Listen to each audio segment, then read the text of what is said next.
ये कहानी 16 साल के रोजर नाम के लड़के के ऊपर आधारित है जो अपने घर की सारी औरतों के साथ घबाघब करके उन्हें प्रेग्नेंट कर देता है और वो अपने इस महान काम को किस तरीके से अंजाम देता है वो हम आज की इस एक्सप्लेनेशन में देखने वाले हैं। आज मैं जिस मूवी को एक्सप्लेन करने वाला हूँ इस मूवी का नाम है what every French woman wants और ये मूवी 1983 में रिलीज हुई थी। मूवी के स्टार्टिंग सीन में हम 16 साल के रोजर को देखते हैं। रोजर अपने स्कूल की छुट्टियों की वजह से अपने घर आ रहा था। तब उसके घर की एक मेड मिस लपीते उसे घोड़ा गाड़ी से लेने आती है और घोड़ा गाड़ी चलाते समय मिस लपीते के हिलते हुए पपीते देखकर रोजर उसे घूरने लगता है। ये चीज मिस लपीते भी नोटिस करती है लेकिन वो उसे कुछ नहीं कहती। घर पहुंचने पे रोजर की माँ उससे पूछती है कि तुम्हारी पैंट पे मेयोनीज कहाँ से लगी। लेकिन यहाँ हम व्यूअर्स को पता है कि घोड़ा गाड़ी चलाते हुए मिस लपीते के हिलते हुए पपीते देख के रोजर खुद को नहीं रोक पाया था। तभी रोजर की मौसी मार्गेरिटा उससे बोलती है कि इस उम्र में ये सब चीज नॉर्मल है और ये कह के वो रोजर की पैंट साफ करने लगती है। रोजर की एक छोटी बहन भी थी जिसका नाम बर्था था। उसके बाद बर्था रोजर को जंगल में ले जाती है जहाँ मिस लपीते भी थी।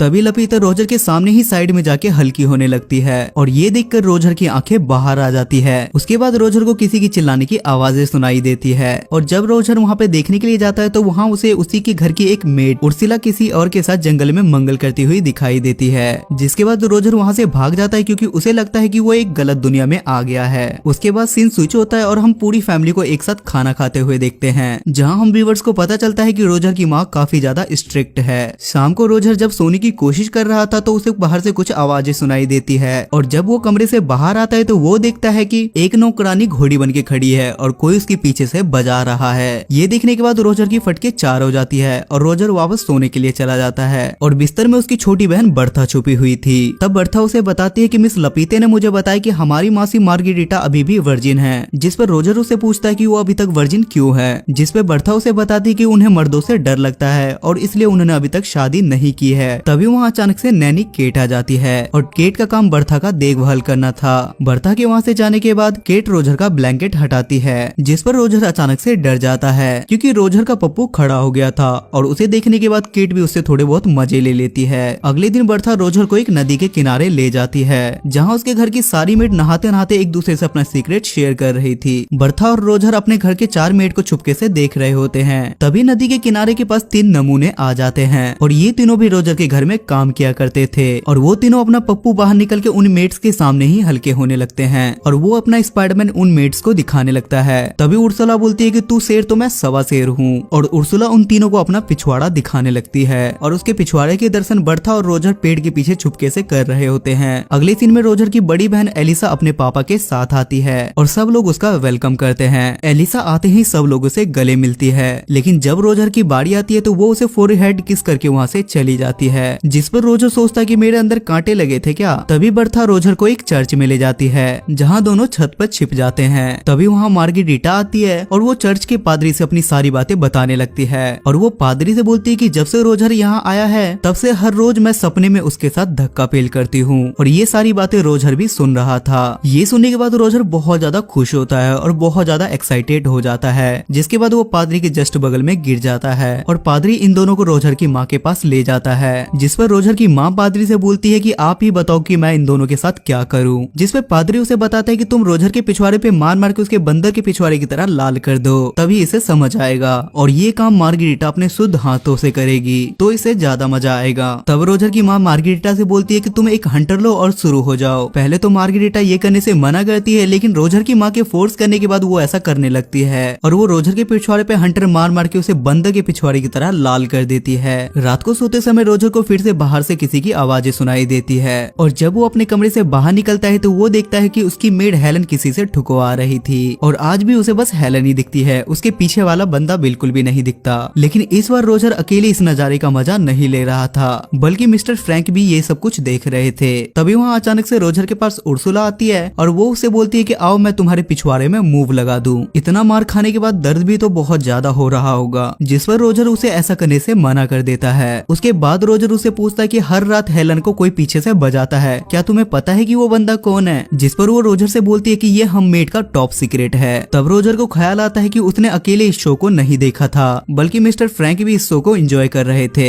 जिसके बाद रोजर सीधा मिस्टर फ्रैंक के पास जाता है जहाँ मिस्टर फ्रैंक दूरबीन से मियां खलीफा को देखने की ख्वाहिश में पैंट में हाथ डाल के अपने स्पाइडरमैन को तसल्ली दे रहे थे और रोजर के आते ही मिस्टर फ्रैंक वहाँ से चले जाते हैं। तब रोजर भी दूरबीन से देखने लगता है और उसे नीचे दो शादीशुदा एलियन एक साथ कुत्ता डांस करते हुए दिखाई देते हैं। तब रोजर को समझ में आता है कि मिस्टर फ्रैंक अपने स्पाइडरमैन की मसाज क्यों कर रहे थे। अगले दिन रोजर को एक किताब मिलती है जिसमें द ग्रेट सनी लियोनी की कहानियां थी और रोजर उस किताब को बड़ी शिद्दत से छुपा लेता है और जाते वक्त उसे अपने मॉम डैड के कमरे में से घर घर खेलने की आवाजें सुनाई देती है और रोजर उसे लो वाली छेद से देखने लगता है। लेकिन तभी उसे पीछे से एलिसा का फियोंसे रोलांड उसे देख लेता है और वो रोजर को धप्पा कर देता है, जिस पर रोजर उससे रिक्वेस्ट करता है और बोलता है कि तुम प्लीज इस बात को किसी को मत बताना। इस बात पर रोलांड भी इस मौके का फायदा उठाता है और वो रोजर से अपनी गाड़ी साफ करवाता है। अगले दिन रोजर घोड़ा गोदाम में वही किताब पढ़ रहा होता है जिसमें सनी लियोनी की सफलता की कहानी लिखी हुई थी और वो पढ़ने के साथ साथ वो अपने पप्पू को भी मसाज दे रहा होता है। लेकिन तभी वहाँ अचानक से थारा भाई जोगिंदर का फ्रेंच वर्जन आ जाता है और वो मौका देखते के साथ ही हेलन को खिड़की में आधा अंदर और आधा बाहर फंसा देता है और वो बाहर जाके साइड से हेलन की गैलन में पानी भरने के लिए जाता है। तभी हेलन की नजर रोजर पे पड़ती है और वो उससे हेल्प मांगने लगती है और जैसे ही रोजर उसकी मदद करने के लिए जाता है तो हेलन उसे बोलती है कि रुको जरा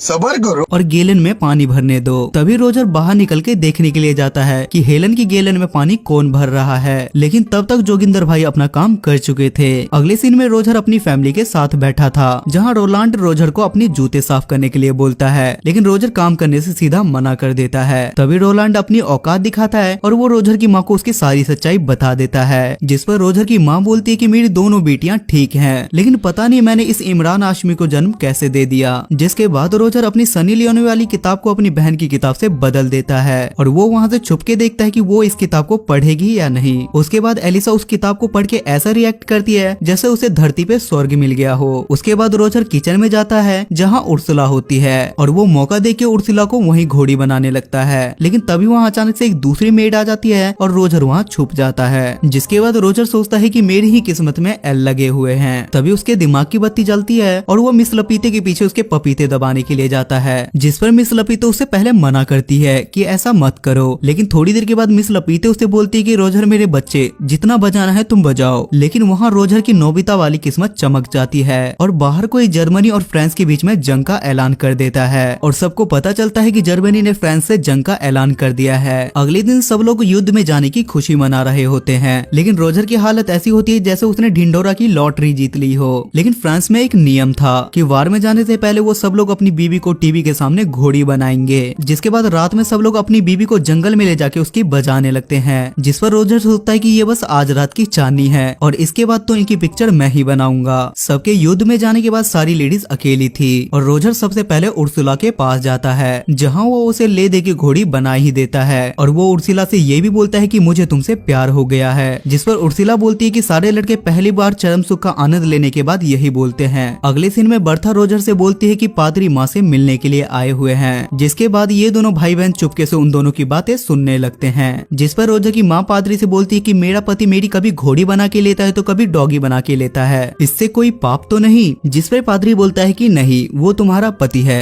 वो तुम्हारी घोड़ी बना के ले या तुम्हारी डॉगी बना के ले, इसमें कोई दिक्कत नहीं है। लेकिन तभी रोजर की माँ रोजर को देख लेती है और वो बिना देर किए बाहर आ जाती है। अगले दिन बर्था की नैनी केट हमें दिखाई जाती है और वो नदी किनारे बैठ के अपनी जुल्फें सवार रही थी, लेकिन तभी वहाँ रोजर भी आ जाता है और वो पानी में जंगली सुअर की तरह तैरने लगता है। पहले तो रोजर केट से मजे लेता है, लेकिन जैसे ही वो देखता है कि वो भी राजी है तो वो मौके पे चौका मार देता है और वो दोनों वहीं पे घबाघब करने लगते हैं। अब रोजर पूरी तरीके से अल्टीमेट हरामी बन चुका था, जिसपे रोजर सोचता है कि अब सारी औरतों का मटका मैं ही फोड़ूंगा। और अगले दिन रोजर का बाप छुट्टी लेके वहाँ आ जाता है और रोजर देखता है कि मार्गरेटा और केट उसके माँ बाप को घर घर खेलते हुए देख रहे हैं, जिस पर रोजर उनसे बोलता है कि तुमसे ना हो पाएगा और ये बोल के वो वहाँ से घर में चला जाता है। ये देखकर उसके माँ बाप हैरान हो जाते हैं और रोजर को वहाँ से भगाने लगते हैं। जिसके बाद मार्गरेटा अपने कमरे में सोने के लिए चली जाती है, लेकिन रोजर उसके कमरे में उसे धप्पा कर देता है और उससे पूछता है कि क्या तुम अभी तक वर्जिन हो, तो आओ मैं तुम्हारा गेम बजा देता हूँ। जिसके बाद वो दोनों घबाघब करने लगते हैं। उसके बाद हम फिर से हेलन को देखते हैं जो चाय नाश्ता लेके आ रही थी, लेकिन इस बार युद्ध में जाने की वजह से उसकी बजाने वाला कोई नहीं था।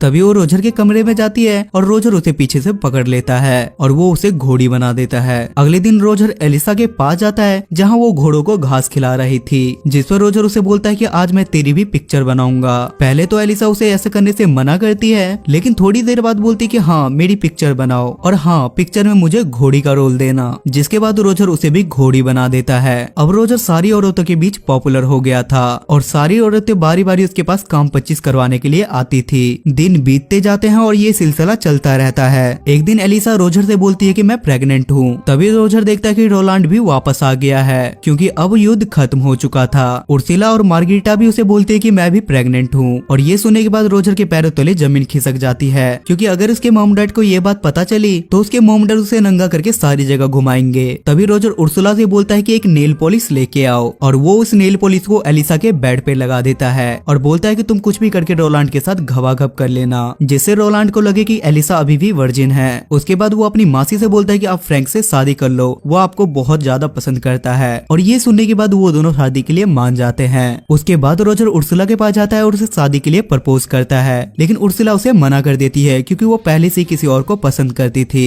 उसके बाद तीनों औरतों की शादी हो जाती है और रोजर के कांड के बारे में किसी को काने कौन खबर नहीं होती और उसी रात रोजर फिर से हेलन के साथ घबाघब करता है और अगले दिन हेलन उसे बताती कि मैं भी प्रेग्नेंट हूँ। लेकिन अब रोजर की स्कूल की छुट्टियां खत्म हो चुकी थी, इसलिए वो उससे बोलता है कि मैं तुम्हारे लिए भी एक अच्छा सा पति ढूंढ लूंगा, जिसपे हेलन बोलती है कि तुम इसकी टेंशन मत लो क्योंकि मैंने सब लोगों के साथ घबाघब किया है और मैं इस पे किसी का भी नाम लगा सकती हूँ। उसके बाद रोजर अपने पापा के साथ खुशी खुशी वहाँ से चला जाता है और ये मूवी यहाँ खत्म हो जाती है। सो गाइस आई होप कि आपको आज की एक्सप्लेनेशन पसंद आई होगी और इस मूवी की IMDb रेटिंग है 6.2 स्टार्स आउट ऑफ 10 और इसे गूगल यूजर ने 85% लाइक किया है। अगर आपको एक्सप्लेनेशन पसंद आती है तो आप मेरे चैनल को सब्सक्राइब करके मुझे सपोर्ट जरूर करें। तब तक के लिए स्टे सेफ, स्टे हेल्दी।